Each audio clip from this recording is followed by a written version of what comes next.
وحده لا شريك له واشهد ان محمدا عبده ورسوله اللهم صل على محمد وعلى اله واصحابه اجمعين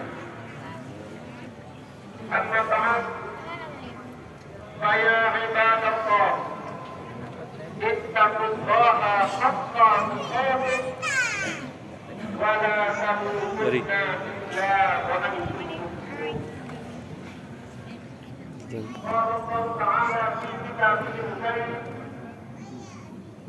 اعوذ بالله من الشيطان الرجيم